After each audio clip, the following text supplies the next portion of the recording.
On the battlefield, like in any emergency, every second counts. The split-second decisions that military doctors and medics make can mean the difference between life and death.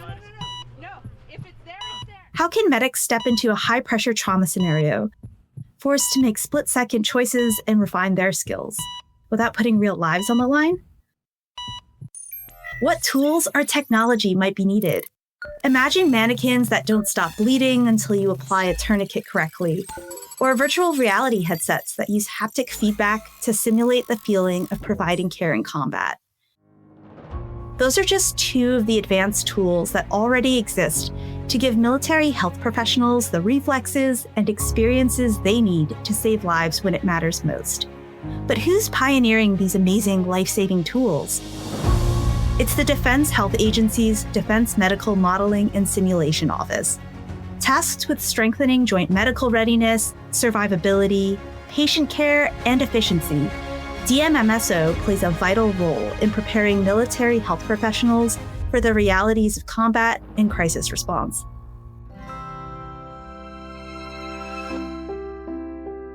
This is Empathy Affect, Force Marsh Media's podcast that explores the human side of government. I'm Melissa Szynski. Today we're talking with Ruben Garza, Chief of the DMMSO. With 37 years of military service under his belt, he's helped transform how DHA trains health professionals for combat medicine, disaster response, and beyond. How do the training and the technologies they use prepare military health professionals for the chaos of war and the challenges of saving lives?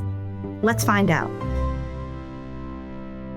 Ruben, welcome to the show. I'm excited to talk to you about your service and work helping to train defense health professionals today. Good morning. Looking forward to it.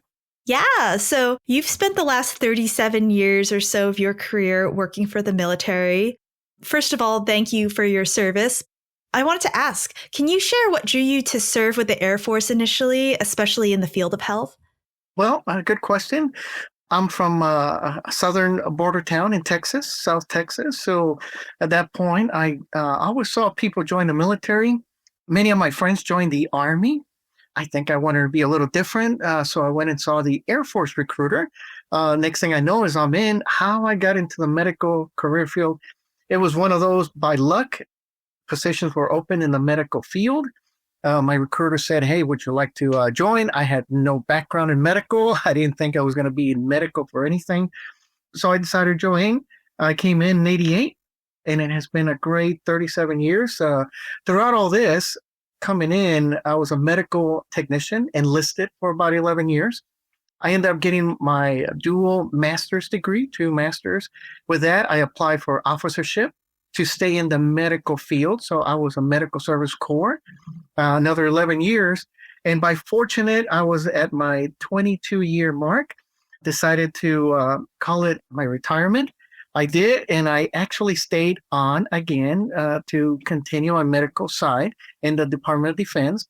This time, a little bit different, working with simulation. That's how I got into this medical modeling simulation world. Ruben first started working in medical modeling and simulation by standing up an Air Force simulation program after his deployment. Not long after, he joined the Defense Health Agency, or DHA, to bring simulation and modeling training to other branches like the Army, Navy, and Marine Corps. Through DHA, Ruben could help standardize and centralize training across the board, which is great. But you may be wondering now, what exactly is medical modeling and simulation? And what does it look like for the various people serving in our military?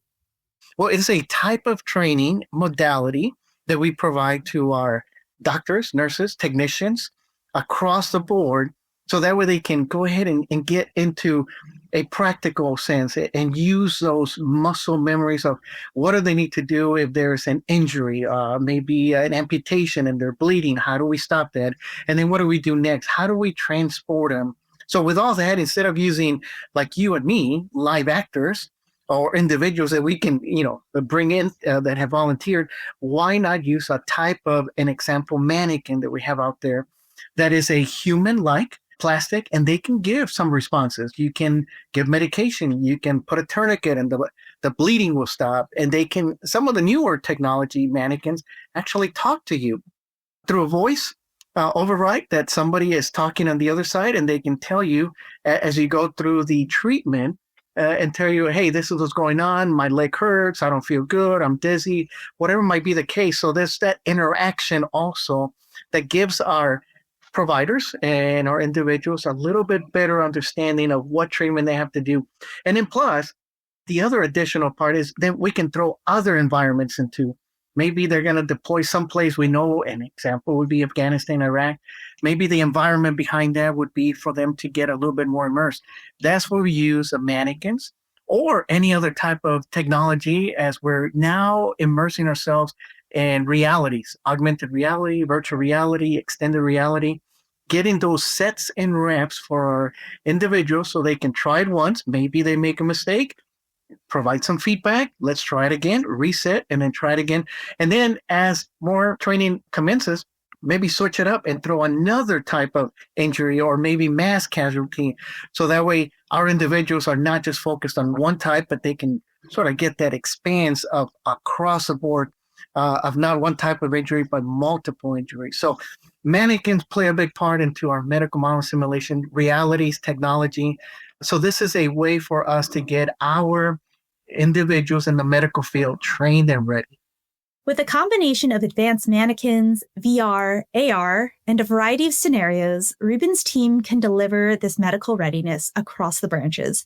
The Defense Medical Modeling and Simulation Office becomes a one-stop shop for training solutions, subject matter experts, and equipment to work toward one joint mission.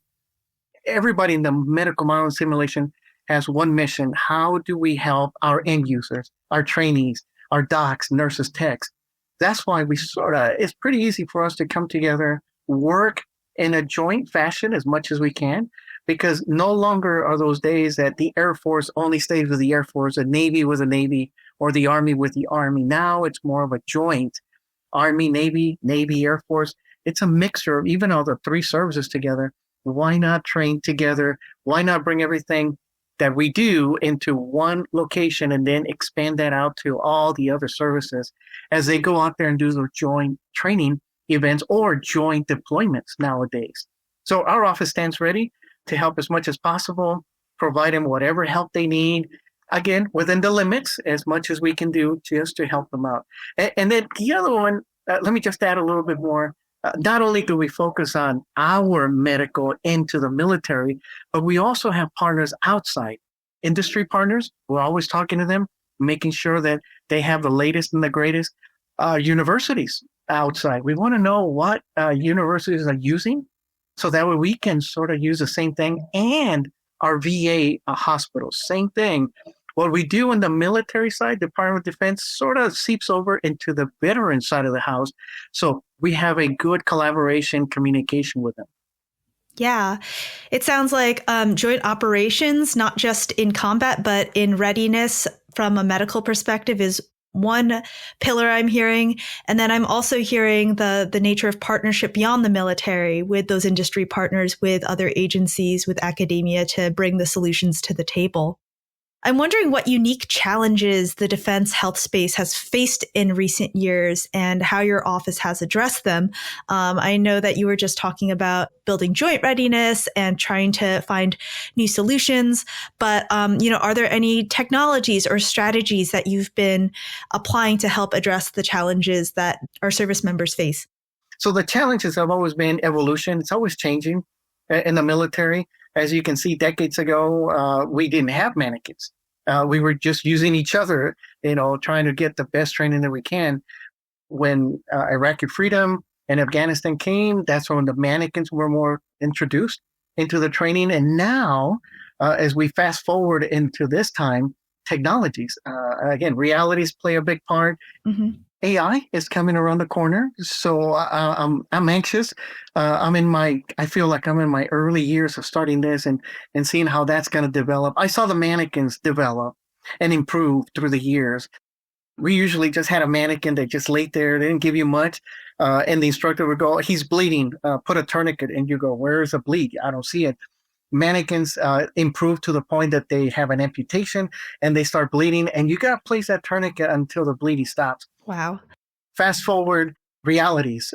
So that way you could be doing a training modality in augmented or virtual reality, and then somebody in California and somebody in DC is doing the training with you.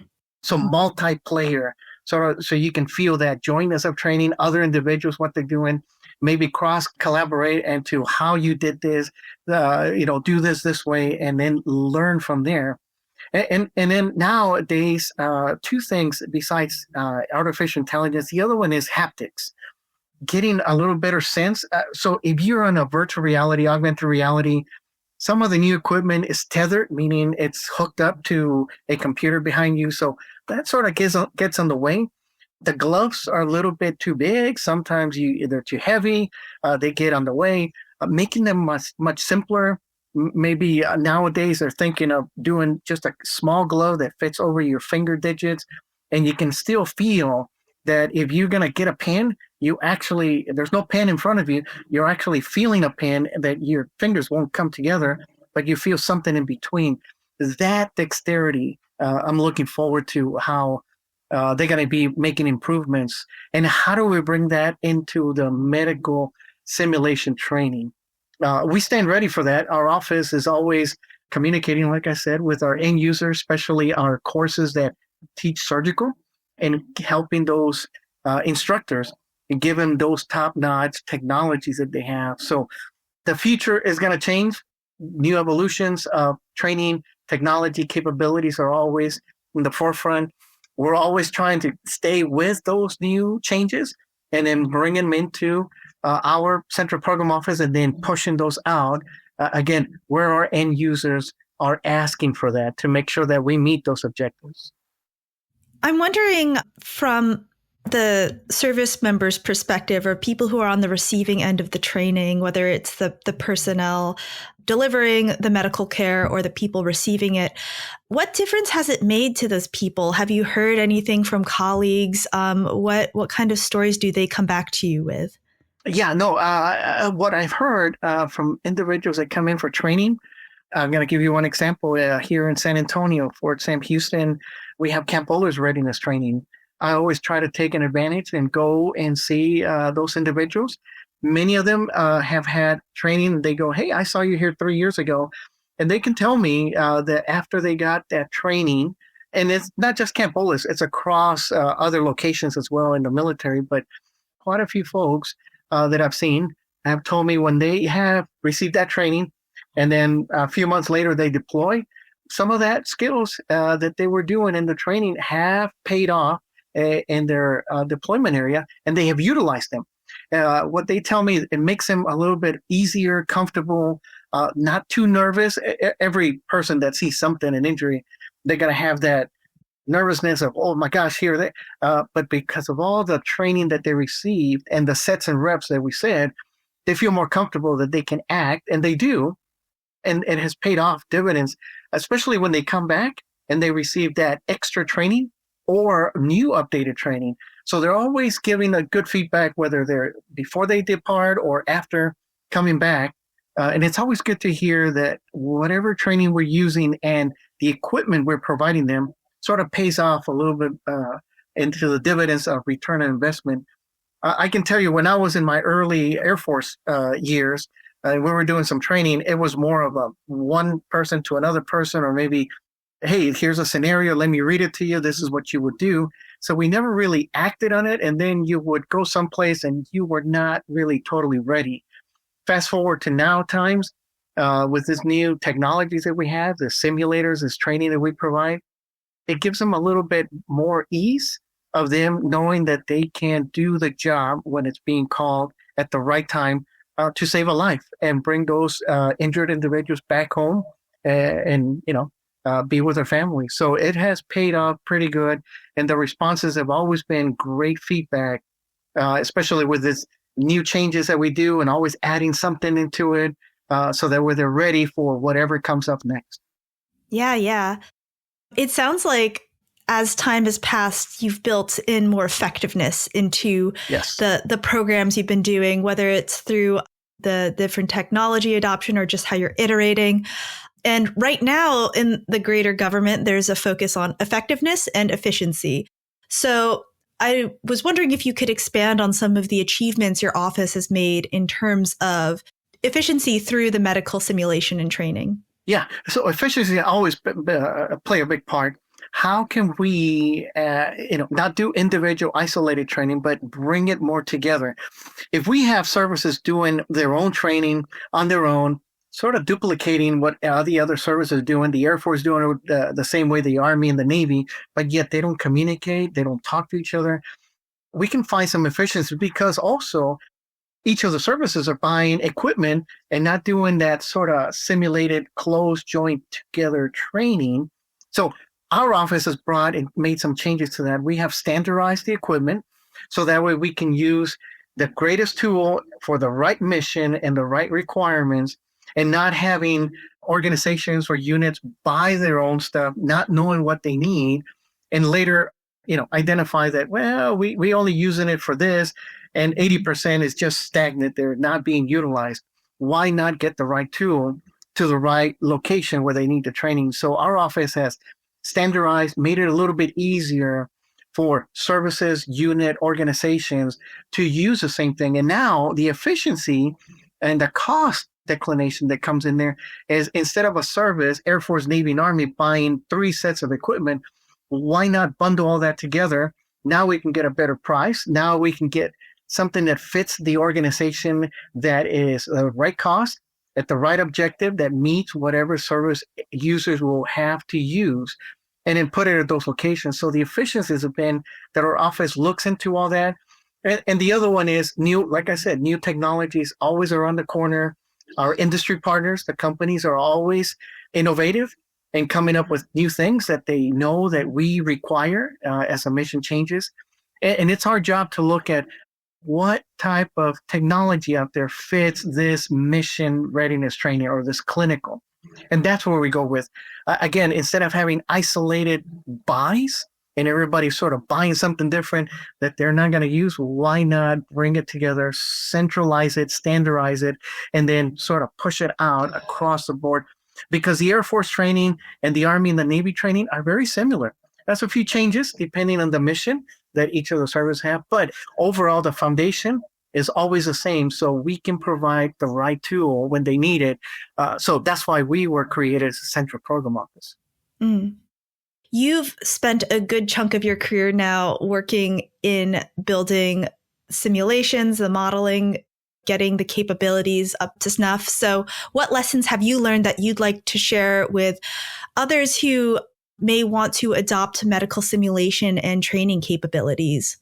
So a big lesson learned is always to have your ear open, listen to the end user, go to where that training is being done, so that way you can better understand, see it, and then gives you a better perspective as to, okay, this is the help that they need. But the communication is always key. You need to have that dialogue open to make sure that you listen to the end user. Sometimes we get into our little isolated bubble and we go, oh, we know everything. This is what you need, and you're going to use this. And the end user goes, you're totally wrong. We don't need that. Now we have an equipment and then we can't use it to its full potential. So that's where the lessons learned through my years as I've been in the simulation arena is to make sure that I don't just think of the shiny penny, the great mannequin or the great technology and go, this is what we need. Let's go forward and place it here, here, and here without talking to the end user. So the communication to the units that will be using this on a day-to-day basis to train those students that come in to get them ready is highly important. So I have learned through my years, been painful at times, and I've been sort of hitting myself on the head going, I should have asked. So always have that open question, ask them, be at the location. If you can individually, maybe have Teams open with a camera so you can really see the environment and understand and get yourself into that sort of person's mentality of what they need, what you can help them with. So my personal challenge has always been to make sure that I have my listening open before I start talking. I love talking, and sometimes people go, okay, you haven't listened to what I'm saying. So the dialogue is important. Always communicate, coordinate, and collaborate. Yeah. As we're talking, I'm just realizing how passionate you are about this. It's been a long career for you, building up your expertise in defense health, learning what the needs are. For people who maybe are considering joining the military or serving their country, what value has it brought to you, and what do you want to tell them about the value that, they can gain from serving? Yeah. When I came in, my eyes were more into just exploring outside my city that I lived in and getting that environment of other places. My first assignment was to go from Texas all the way to England, Chicksense Royal Air Force Base. And that was an eye-opener. I've never been on a plane for more than an hour. And here I am going 10 hours across the ocean to the European side, to England. From that point on, it was no point of return. I thought this is where I want to be and explore other locations. So, and then helping individuals, the camaraderie that the military has. As I went through my years as active duty, you're always finding individuals that you were stationed 10 years ago. And it's always a rotation. You eventually bump into them at a conference, at a location, at a base, and having those friendships develop. And then how your unit, as a cohesive unit, works towards a mission, and whatever mission it is in the medical field, to help out our injured individuals, our beneficiaries, our patients that we call, family members that come in, and having them, whatever they come in, whatever ailment, and then stepping out of the facility, feeling relieved that we're taking care of them. So I always tell new folks, young ones that are thinking of coming in, there's other jobs than medical, yes, but in the medical field, again, you're working with somebody, another human being that you're going to be taking care of, one way or the other.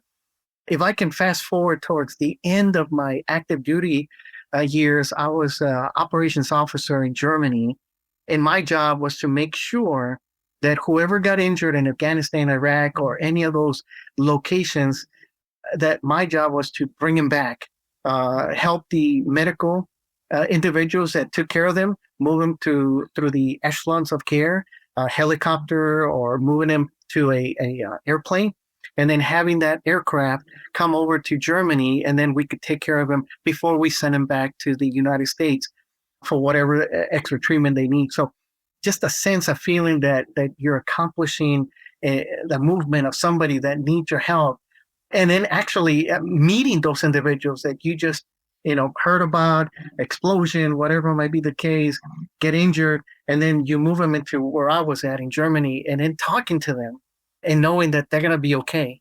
That plays a big part. So that was one of many opportunities that I had.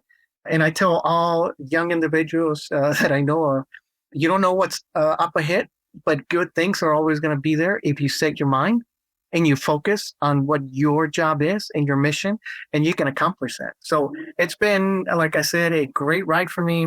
I've seen many of things. I've met a lot of individuals. I haven't done it by myself. It's always been a unit, a team, working with other colleagues that are smarter than you are. I know I'm not the smartest tool in the shed. That's why I surround myself with smarter people. And everybody has a good sense of what they need. And if you combine 2 individuals, 5, 10, 20 individuals to sort of help on that job, it makes it much easier. Yeah, that's so wonderful. I'm hearing camaraderie, collaboration, communication. They're all key to what makes the work you do successful. Ruben, is there anything else that I'm missing today that you'd like to share? The only thing, again, as I am coming to the end of my support for the Department of Defense, it's been a great opportunity to support my country, make a difference along the way, and get to meet a lot of individuals, do a lot of great things along the way, and sometimes learn along the way that, hey, you don't do that, do this, and you adapt, you evolve, you make things better. It's always good the changes that come ahead. I always look forward to what's next. Focus on what you're doing, but you know that up ahead in a few years, a few months, something's going to change, or you're going to move, or something will happen. And then you adapt to that. And again, you focus at that location. So those are different chapters in a book that you go with. I think I have 37 chapters in my book. And all of them have some different story in there, different paragraphs of things that you've done. But from me in 1988 to now in 2025, changes have been evolutionary in a way that have been great. I leave my office in the future to smart individuals that will continue and make things better. And maybe, whatever I did has an impact. And eventually that can be adopted and then changed and made for the better. Yeah. Well, thank you so much for your service. 37 years is no small feat. I mean, you've praised the people around you for making the change happen, but just know that you've been a part of it. It's been an honor to learn about the work you've done today, your experiences, and best of luck in the next chapter. Yes. Chapter number 38. Thank you.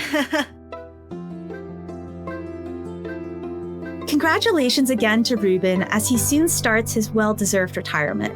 Between serving as a military health professional himself to preparing today's medics for the toughest situations before they ever step onto the battlefield. While Ruben's hanging up his hat, the Defense Medical Modeling and Simulation Office is still pushing the boundaries of what's possible in military medical training.